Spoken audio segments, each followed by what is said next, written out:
What do you do when the career you've dedicated nearly 3 decades to no longer feels like home? After 29 years as a teacher, I found myself standing at a crossroads, grappling with fear, grief, and the undeniable pull towards something new. I had the pension in sight, the job security, the comfort of familiarity, but deep down I knew I was no longer aligned, and I was exhausted. In today's episode of Life's Next Lesson Plan, I'm opening up about what it's really like to start over in your 50s. The doubts, the identity crisis, the freedom, and yes, the fire that comes with finally listening to your gut. If you've ever asked yourself, am I too old to make a change? Or what if I walk away from everything I've built? This episode is for you. I'll walk you through the emotional highs and lows of this midlife career transition. Share the breakthrough moments that help me reclaim my purpose and reveal what I'm doing next. You asked for it, and it's here. Reinvention isn't just possible. It might be your next calling too. So let's begin. Thank you for joining me for another episode of Life's Next Lesson Plan. I'm Rachel, and I started this podcast during my 29th and last year as a high school teacher. The goal of my work with Life's Next Lesson Plan, as well as my Live and Learn Patreon, is to create a connection where we are all teachers. We all have lessons and stories to share that can help others. I'm so fortunate to be able to extend the 4 walls of my previous classroom to an unlimited audience, where we can all learn from each other. And my guests are some of the most inspirational people with the best stories and lessons I know, which is why I want to share them with you. Their words are something everyone should hear. It is my hope that you are able to take away something from each episode to apply to your own life, whether that be a career search, path to a more fulfilling life, or new ideas on current topics. Hello, hello, hello. Today we're talking about what I'm actually going to be doing after an entire career of teaching. So I guess my intro is probably a little bit inaccurate if I'm being honest, because it wasn't at my 29th year where I felt like I needed a change. It was a few years leading up to that. And if I'm going to, divulge exactly my journey today, I would have to be honest and say that for years I had been exploring other potential avenues of what to do. Many of you know I dabbled in health coaching, not that that was ever my full-time plan, but maybe a part-time plan, and I really, really enjoyed that. I actually also completed an online certification to become an instructional designer and did have quite a few interviews actually for a position in instructional design, and I just didn't love it. There were a lot of things about it right up my alley, and I think I was so focused on, any career that could be remote and use my skills, but it got really technical, I think, and while I'm not afraid of that, it just wasn't exactly what I was looking for. So unfortunately, I did invest money in that path and did pursue it, but knew that I would not be happy doing that. And I look back, I guess, with a little regret of maybe I should have taken a less expensive path to explore that, but it is what it is. I mean, once I'm determined to try something, I do it. And then, I've always had part-time jobs. I worked at Cycle Bar. I've worked at a kind of a big box outdoor retailer for quite a while, and still, I only have to work 4 hours a month to keep that position. I did actually explore, what if this were my only option? What could you offer me? And for years, they were like, the minute you're done teaching, we have this for you. You would have insurance and benefits. Having that and having those conversations, I'm going to be honest, was what helped me say, okay, I have to make the decision, and I would have this if I absolutely needed it. It's not ideally what I want to do, but I could survive. And I knew that after years and years and years of applying to, I applied to do social media and content creation for businesses and, interviewed and interviewed. I interviewed for actually the school district that I live in now, applied for a communications coordinator position there and made it really far, but nothing was working. And it was making me realize after conversations with other people my age that like, hey, you're entering your 50s and you're expensive, even though I was willing to, make concessions with salary, and B, you're nearing retirement age, although, it's my hope to continue to work in some capacity. I've worked almost every summer because I get bored. I shouldn't say I get bored. I should say that me with a lot of unstructured time is just not good for a lot of reasons. And so I always like to have at least something to do where I didn't have too much unstructured time. So I will say 100% that what finally helped me just make the decision, cut the cord, was knowing that if nothing else worked out, because I had been applying so much, that I would have that option at my part-time job to go full-time with benefits, because I do carry the insurance for my daughter. So I knew enough about myself that if my back were against the wall and I had no other option, I would dig in even harder, even though I felt like I was working pretty hard to explore. So after many anguishing conversations, and communicating this, I knew I had to just make the decision, and then it would force me to take action.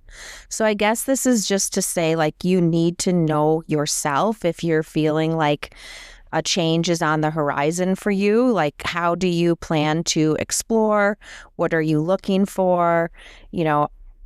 There is just something about always having that comfort zone to fall back on. And I knew once I didn't have that, not that I couldn't, find many teaching jobs now, it's becoming very obvious, but I knew I could not teach any longer. I could, but I would not be happy. And I'm just tired. I'm just done and need a change. So, I have to be transparent about that. Now, going on from there, there were also years of internal struggle. Like, what are you doing? You are so close to your pension. You are leaving money on the table. A lot of second guessing myself. But when you know how you feel and you just feel like I cannot do this another year, that's how I felt. So boom, made the decision, I think in late fall, definitely checked into like, how much notice do I need to give? I really didn't have to give any. But I knew in the position that I was in that I wanted there to be a smooth transition, because my publications program I've been doing for about 11 years, and holy cow, the work and blood and sweat and tears that has gone into building that program to what it is now, to just hand that off. Once I found out there was nobody qualified to teach it, just to hand that off and leave the students kind of in the lurch, I just couldn't do that. I also made the decision that I wanted to try podcasting, because why not? And so the idea I had for my podcast was to talk about, obviously, other people who are feeling at a crossroads and talk about people's journeys in their careers. And I couldn't really do that and talk about leaving the classroom without people knowing I was leaving the classroom. So both of those reasons, again, I've said it, I would have preferred to quit at the end of the school year in the summer. Even though I appreciate the parties and the celebrations, it makes me uncomfortable. I would have just preferred to go away quietly, but it was not the best choice for the situation that I'm in. So I'll just say that. And now because a colleague of mine who I admire very much is taking over my program, it gives us the opportunity. I mean, this was actually something that I had proposed to administration, that I felt that the best person to take over the position was somebody already in the building who knew our school really well, someone who had really good connections, and someone who would be willing to work with me through the transition. And knowing that, this was the only person they had to take over, they graciously agreed, and we have been working together and will continue to work together until she feels comfortable taking over the position. It is just so multifaceted, and there is so much to it that is unlike anything else in the school, that I'm happy that I made that decision. I think it was the right one. So again, for you, what does that look like? This was not my wish of how I wanted to do it, but it also had the silver lining of me being able to do the podcast and to talk about this. And so in that way, I think, it worked out. I do think it's really important to talk about all of the narratives that go through your head when making a decision like this.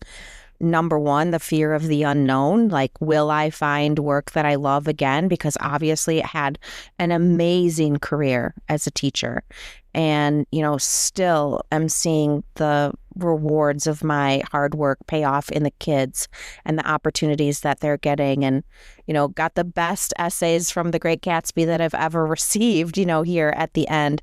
You kind of figure some things out at the end, and, still really proud of the work that I've done, and I want to do something with purpose where I'll get some of those feelings again. So that was scary, and it makes you really picky. I've talked about ageism concerns. I mean, I don't feel like I'm someone who should be using the word ageism because I feel young, but it is. Starting over after 50, it is an actual concern. And then let's just be honest. There are huge financial implications for teachers. Many, I'll say too many teachers stay in teaching too long or longer than they would like to because of all the benefits of staying. And I guess, there's a reason for that. It's a secure job. It's, has wonderful benefits and great options for pension and all of that. And that was a huge concern. And I could not have made this decision 5 years ago. And so there are certain things in my personal life that had to line up with me feeling comfortable financially being able to do this. It's still terrifying. And then just what I talked about in my last solo episode, 33, of the identity shift of if I'm not a teacher and, my daughter is leaving the nest, who am I, right? Well, I'm still Rachel, right? And there's a lot to do with my identity. So I just want to be transparent about those are definitely challenges that I personally felt. And so as a result of that, I, had to kind of have some mindset shifts and really be in tune with, who I was and, experience that breakthrough of like, okay, I'm doing it. I have been talking about it and talking about it. I am going to do it. So one of the mindset shifts I had to have was just redefining what success in this chapter will be. And a lot of that, has to do with how fulfilled you feel by your job. And even though teaching is, oh my gosh, one of the most difficult jobs, I believe, it is also one of the most rewarding and fulfilling, right? So it's a double-edged sword. And it is hard. I know people who are jealous of teachers, not that they would want to do their job, but just like you have so much purpose and you enact so much change, right? And shape people's lives. And that is really cool. I mean, I would not have some of the guests on my podcast here without teaching. So it is definitely something I'm really proud of my legacy, and I'm really proud of the lives that I have had the opportunity to influence. So that is hard to match. But I also know at this stage, I've had that, right? And so my goal in seeking my next position was to take all of the skills, which, in the last 11 years have changed a lot. An English teacher is one thing, and there are certain skills that come with that. Being a journalism advisor is a whole other ballgame. And I would not have felt comfortable podcasting if I didn't have the journalism skills that I have acquired in the last 11 years. So for me, more so, it was how could I provide value in a different way? So how could I provide value to a company that needed my skills? And I have to credit my yearbook rep, Cindy, who said to me, why don't you contact this company or companies like this who are always looking for people with your skill set? And that is 100% what happened. So I basically contacted a company in our area who I had worked with through yearbook. They're a photography and yearbook company. I did not realize all the years of working with them, all of the things that they did. I just knew that they provided us pictures for our yearbook. I knew that they were a company run by former alumni from the high school where I taught. And I had one of their relatives as a yearbook editor. And I didn't know if it was going to pan out to anything. I was still actually talking with my own yearbook company about potential employment opportunities there, but why not, right? All they can say is, thank you for reaching out. Sorry, no. Well, I reached out to them, I believe, before the holidays, I think, if I remember right. And I think we started talking in around that time, but then January, I think we actually had 4 or 5 meetings face to face where we would talk about and they basically said, what are you looking for? And I laid out exactly what I was looking for and the skills. They knew of me and they knew of my work. Because actually one of my new supervisors is a parent who I had all 3 of his students in different classes, and they just knew, having had worked with our school and having gone there and our partnership through yearbook, they knew of my work and of my students' work. So that's what started it. And I didn't know where it was going to end up, but it was very unconventional. I have the job now, and I never turned in a resume. They never asked for a reference. I mean, they know my principal. They know everybody I work with. They know my yearbook rep very well. But how crazy, right? After all the cover letters and resumes and interviews that I had, this is a lesson that I have said to my students, and I'm going to say it to you to spread. Every day of your life is a job interview. And you're not going into every day of your life intending it to be a job interview, but I'm going to give you a couple examples of how this has repeated itself in my life. And maybe this has happened to you too. So going way back to just starting out as a journalism advisor, right? Like I'm the type of person who hits the ground running. I had won, the JEA, which is the National Journalism Education Association. I had won their Rising Star Award. That after applying for that was pretty rigorous. I had applied for a special journalism fellowship. It was a 2-week fellowship at Mizzou. Again, a very rigorous application process that included work samples, letters of recommendation. They were choosing different yearbook advisors from different states. They put us up in a boutique hotel for 2 weeks in the summer on the campus of Mizzou. I met people I still love and keep in touch with today in the field of journalism. I did a lot of things then that led me to, I taught summer journalism workshops. I had one of the best JEA mentors out there to help me start my program. Thank you, Linda, for everything. This to say that in the pandemic, which I would have been like 8 years into my journalism career by then, I got a call from my mentor, Linda, who had worked with my students, who had worked with me. We, taught at Iowa, University of Iowa, summer journalism workshop. She was helping at a local college, Mount Mary University. She was helping them with their journalism program. And they were losing their advisor, and they needed someone to just step in for a while. And she's like, are you in the area? Are you interested? She knew my work. She knew me. I didn't reach out to them. And there, I did turn in a resume as a college adjunct professor position, right? I had interviews and was hired. But that was because every time she saw my work and saw me, that was an interview, right? Then, during the same time frame, I got a message from a guy I'd gone to college with. He was starting a business in the wellness space, and he needed someone who was into wellness and knew how to write. That's me. And all he wanted was basically a ghostwriter to, I was provided SEO outlines of topics that he needed content for his website for. Never turned in a resume, didn't really have a formal interview. It was just like, can you send us, a sample? We'll give you an outline. Can you do a writing sample for us? And we'll see if it'll work. Boom, bam, boom. I think I was writing a blog a week. Great extra money in both of those cases because of the skills that they knew that I had and the person that I was. And so I feel like this opportunity is similar to that.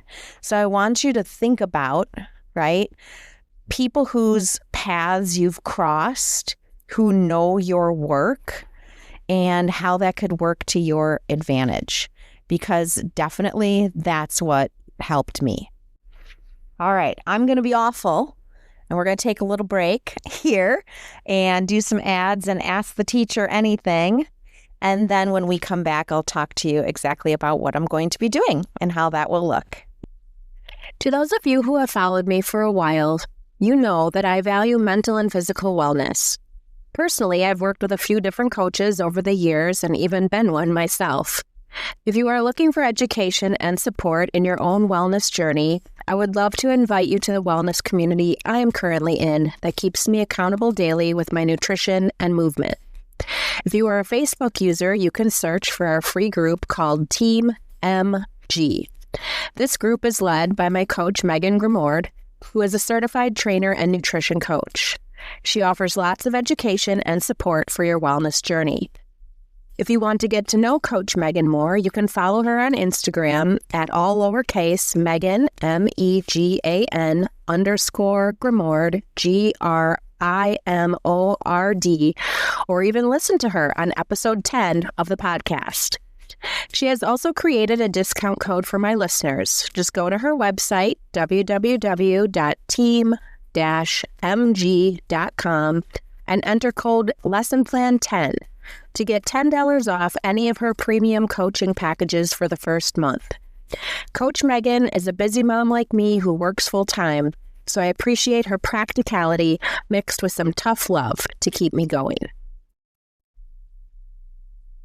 100% of men and women have hormones, and with the increased presence of processed foods and environmental toxins, it's more important than ever to make mindful choices in the products we use every day. That's why I trust Hue and Grace, high-performing, clean products designed to support hormone health while reducing exposure to harmful chemicals. Because this topic has been my primary focus since ending birth control in 2024 in an attempt to regulate my changing midlife hormones, after making healthy swaps in my diet, personal care products, and exercise routine, I've been able to lower my dose of anxiety medication I once relied very heavily on, and have restored balance to my nervous system and cleared up the brain fog I was experiencing in perimenopause. Hue and Grace has played a key role in this transformation, offering safe, effective, non-toxic solutions that support my wellness journey. If you listened to episode 16 with certified Mayo Clinic health and wellness coach Tracy Danielson Mitchell, you heard her talk about the importance of hormone health. To share with you everything I did throughout my journey to balance my hormones, I did a deep dive on my Live and Learn Patreon about all of the tests and supplements that I use in order to navigate this journey in my 50s. To find this episode, you can just visit patreon.com/liveandlearn. Some of my favorite products I use every day include Hue and Grace's Hydrate and Detox that contains powerful antioxidants, electrolytes, and prebiotic fiber. Their popular blue drink you see me drinking on Instagram is their Triple Boost Hormone Support Protein Powder with blue spirulina that I mix with their daily collagen supplement. I also keep my skin hydrated and smooth with their spray-on body oil. I love putting this on before going out, and it gives my aging skin a more dewy look. I've also switched out my hair care products to Hue and Grace's Your Best Hair Day line, with all natural ingredients that help nourish my hair and stretch out time between washes. If you're on this journey with me and are interested in exploring Hue and Grace's trusted non-toxic products, for 10% off and free shipping, you can use my discount link at hueandgrace.com/lessonplan and reach out anytime via email at nextlessonplan@gmail.com with questions. Live and learn with me as we focus on living fully and feeling our best. Visit hueandgrace.com/lessonplan to see how easy it is to start making some healthy swaps on your way to non-toxic living. That's our bell, and it's Ask the Teacher Anything time. So question 1, what's been the most unexpected joy of this new chapter? And I'm assuming that means like new chapter of podcasting and maybe new chapter to make the decision. I'm just going to go with that. So I've talked about this before, I think, but definitely putting yourself out there and voicing kind of what's going on in your life brings people who are resonating with your message sort of to you, or things that you've talked about or things that you've gone through. And I think when you're vulnerable, people feel comfortable being vulnerable with you. And so that's been really, really nice. I think there are different, again, opportunities that are popping up in my life that would not have popped up, I don't think, if I hadn't A, taken this leap, and B, been vocal about sharing it. And so again, totally was not the path that I would have preferred to take, but decided if this is the way I was going to do it, I was going to do it 100%. And those are really the benefits that I have seen of just, I think, reconnecting with certain people and different opportunities popping up that I couldn't have predicted. Question 2, has your decision to leave teaching changed how you view education as a whole? I don't think it's the decision that has changed my view of education. I think I made the decision because my view of education changed. So, anytime you do something over a span of 3 decades, things are going to change. You're going to experience extreme, differences in how it was when you began. And, it's funny to now be one of the older teachers in the building and to listen to the young teachers who sound exactly like I sounded when I was that age. Like, I'm going to work here my entire life. I'm going to retire, and die in this building. Yeah, I felt like that too. And I was super passionate about what I did and, threw myself in it. And I get that. And that is very true for a lot of people. But, I don't know if it's just this pull of knowing there's something different, or just I know I'm exhausted. I know my patience is short. I know there are things about the system that really, really, really have been bothering me in the last few years. And either, you can work to change those things or you can make a change. And I had, put in my time is what I felt. And so, Yeah, I'm sad about some of the things that I'm seeing in public education. Yes, I am. There were years where I actually thought about opening up my own school. And I've seen on X, these ex teachers who have opened up these one-room schoolhouses. And, I've toured charter schools before. And, there's opinions about that idea and that model. But I do think that there needs to be changes. And, I think what kept me in teaching as long as I did was AP capstone training, which I did a whole episode about, revolutionized my teaching and the things that I was able to do in my classroom with that model with kids, really putting them in the driver's seat. Same thing through journalism, where they are running with their ideas. I think more of that is needed. I mean, I had an entire conversation about this with my guest, Star Stackstein, and Michael Hernandez. Star has written numerous books, and they do webinars on these topics. And so I'm not the only one feeling these things, but I just, again, as I said in the opening, didn't feel aligned. So when that is how you're feeling, then you need to do something about it. And so that's what I did. I am running out of questions, so I need you to submit more to me either on social media, or there is a question box on my website at lifesnextlessonplan.com. Life's going to be changing here soon, so maybe you'll have a fresh batch about that for me. Thanks always for providing those questions.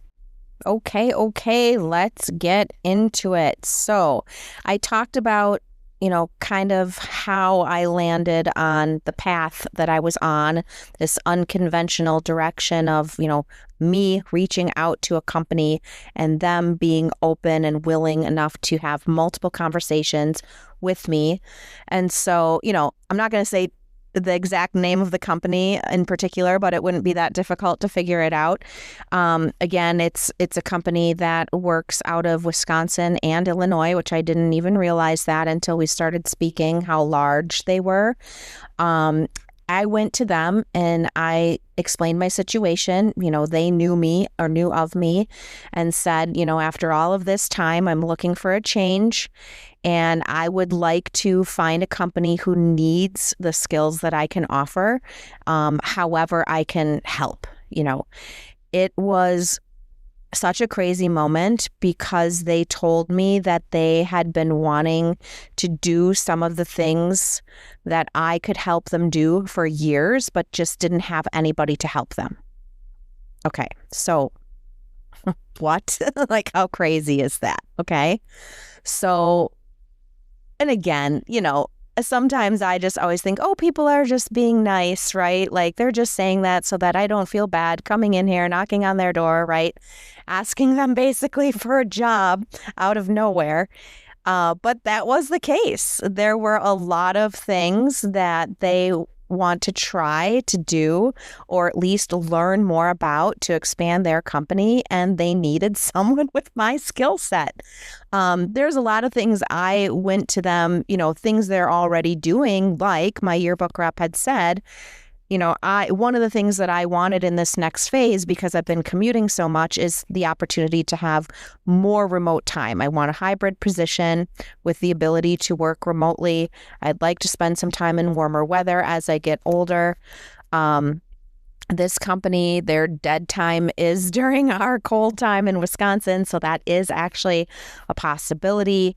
But basically, I was like, do you just need someone to put together elementary and middle school yearbooks at home? And they were like, yeah, we have people who do that. Yes, they have a lot on their plates. We could always use that help, but we could use you for so much more than that. But that's originally what I expected to be doing, like using my yearbook skills. Not everybody has those skills to help them in some capacity. And so that's where the conversation started. And then from there, it evolved, by me then finding out more about what their needs were and how I could be a fit for them. And this, like I said, was at least 3 to 4 conversations. And at one point, they pulled in another person who was this parent whose children I had. and knew of me, knew my work in many different aspects. And so we just started talking about what this could look like. And that evolved from their goals and my goals to them having conversations with people who, were currently employed there. They wanted to ask them, like, are there parts of your job you would like to get off your plate that I could help with? And then I basically told them some of the things that I thought that they could maybe offer or add that they weren't currently doing that was in my wheelhouse that I could help with. And they took notes and took notes. And we just kept talking about, okay, how could this look? They had to wait, because this definitely started in January and didn't finalize until, I think late March, early April. Yeah, April. And so they were waiting for certain pieces of their puzzle and certain answers because, again, they didn't have a job posting. I went to them and they said, tell us exactly what you want. I told them exactly what I wanted and they created a job around that. We did have to negotiate salary a little bit, and I can't just walk into that position making what I made as a teacher. But, I talked to a lot of people about this, and I talked about it on my podcast as well of like, there are different types of wealth. And, if working remotely from a sunny location is worth 20 grand to you, then it's worth 20 grand to you, right? Like this stage of my life, I want more flexibility. I want those 10 hours in my car back. And I will still have to drive quite a ways when I need to go into the office, but it will not be 5 days a week. And again, just a lot more flexibility, really amazing people to work for. Like if you wanted to pick your ideal bosses, and again, I haven't started yet. I don't start until July, but I know of them too and have crossed paths with them previously in my life. And so how crazy, right? That just going from like, oh my God, what have I done? What am I going to do? To putting out into the universe, this is what I want, and going to find it.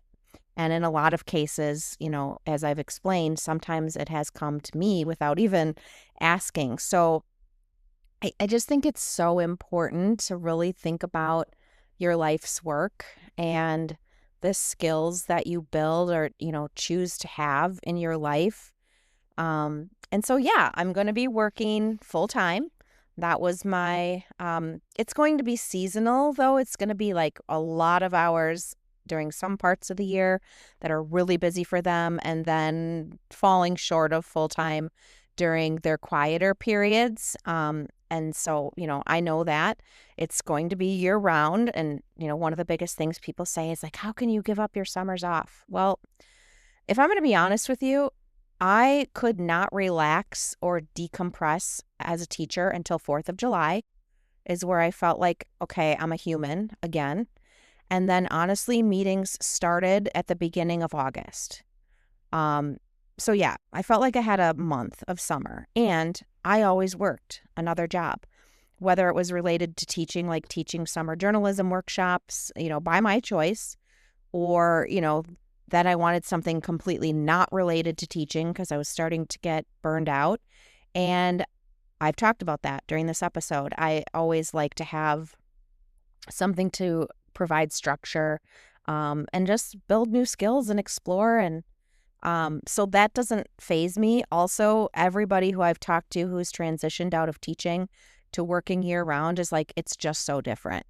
You're not completely exhausted by the end of the week, especially if you're working at home. You don't have the extreme mental load that teachers carry. And so you're not in your pajamas by 6 o'clock on Friday, which I am most Fridays. So I think it's just different, and that doesn't bother me. I'll still have plenty of time to do what I want to do, especially if I'm getting 10 hours a week back in my car. So, I will be working full time. I will be working for a photography and yearbook company with amazing bosses. A lot of people who are my supervisors are people who I know, or people who are on my team are people who I have worked with in my yearbook journey. So that's kind of fun. And I'm just excited I'm going to be learning a ton. I'm sure it'll be like drinking out of a fire hose. I love that. I love learning new things. This is just another avenue for me to build my skill set and to hopefully, provide value with the skills that I have. So, I guess if I have to turn this into a lesson and some takeaways today is, trust your instincts, but plan practically. This was not an overnight decision, although I feel like, one day I was like, I have to do it. There were years and years of conversations leading up to that. Your skills are more transferable than you think, and you may have to think outside the box for how you use them. When I graduated from college 30 years ago, many of the jobs that exist now didn't exist. And so, kind of think about what could I do, or what am I willing to learn, courses am I willing to take in order to provide value to another company. It is okay to grieve your old chapter and be excited about the new one. Yeah, I want my classroom packed up, so on that last day I am out and I am, not going to look back. There are definitely things that I'm going to miss, and it is sad, but it's time. And oh my gosh, I'm so excited to see what's next for me. And community and mentorship are crucial during big transitions. Thank you so much to my sister who held me up during this agonizing decision and listened to me over the years and knew that it was time, and she told me she could hear it in my voice, knew that I had made the right decision, and has helped me on this entire podcasting journey so much. Still is. Multiple texts a day there for a while. Thank you so much, Renee. And also Brett, of course, my significant other, who, taught me that true life fulfillment is not tied to money, is not tied to your identity in a career, and that it is okay to put yourself first. Thank you for supporting me and thinking, these tough decisions through with me and providing a model for what's really important in life. So definitely find your people who, won't judge you and are there to hear what's right for you, not what society says you should be doing or what the bank says you should be doing. It's never too late to start again. And you are brave, and you are curious, and you are strong. You can do it. So 2 short action steps for today. I want you to frame this in, you are not starting over. You are starting from where you are now. And so it's not like you're starting as a newbie fresh out of college. You are starting with so much life experience and so many skills, right? So I want you to not think about it as like a clean slate, but definitely all of these assets that you have. And with that idea, then, if you could get a fresh start, what passions do you have and what careers align with that? And that could just start with a simple list. Or, I'm sorry, I use ChatGPT to solve a lot of my burning questions, and it is actually so helpful.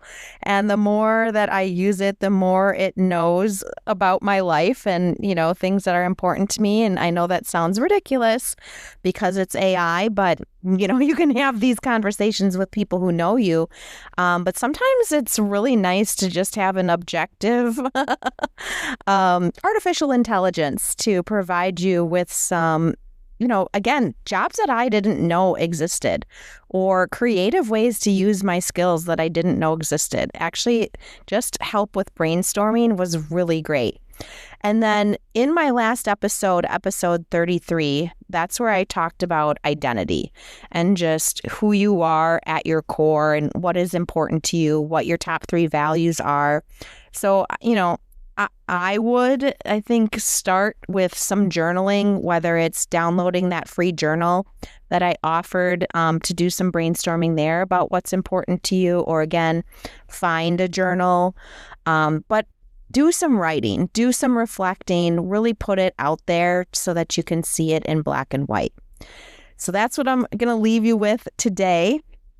I'm sure that I will be, as I get started in July, talking a little bit more specifically about what I'm going to be doing, because, I have a lot of hats that I'll be wearing, but I can't really visualize them because I haven't worked for a company like this before. So stay tuned. All right, guys, thanks for joining me for this personal episode of Life's Next Lesson Plan. If you're standing on the edge of a big change, whether by choice or circumstance, I hope today reminded you that starting over doesn't mean starting from scratch. It means starting from experience. So leaving behind a 29-year career is not going to be easy, but definitely necessary for my health, for my growth, and for the life I still want to build. I'm learning that reinvention is less about having all the answers and more about trusting yourself enough to take the next step, even when the road is unclear. If today's conversation resonated with you, I'd love to hear what chapter you're stepping into or dreaming about. And if you're looking for support and rediscovering your identity during a transition, don't forget to grab my free identity journal at lifesnextlessonplan.com/freebies. Let this be your reminder, it's never too late to become the version of yourself you've been quietly envisioning. And if you know someone who could benefit from this message, please be sure to share the podcast. And it always helps me grow the podcast if you do that, as well as scrolling down and leaving a rate and review. Thank you so much to those of you who've already done that. You can also join me on Instagram at Life's Next Lesson Plan, or on my YouTube channel where I've been counting down my final days in the classroom and also chronicling our new upcoming camper adventures. So until next time, stay curious, stay brave, and keep writing your next lesson plan.